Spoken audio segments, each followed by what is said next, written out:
guys, and welcome back to this channel. In this video I'll be showing you guys how you can rename your videos on CapCut, like your project sort of. So just go to menu and go to back to home page. It's going to close the project, but it's going to be auto save, don't worry. You are going to just right click here or select the three dots, and you're just going to rename your project here. Just going to rename all of it.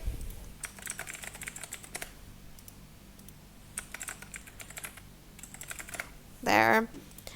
And that is pretty much how you can sort of rename your project on CapCut PC.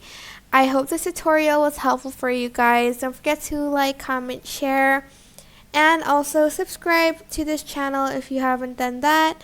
If you have any questions, just leave it in the comment section down below and I will try my best to answer them all. Thank you so much for watching. Bye!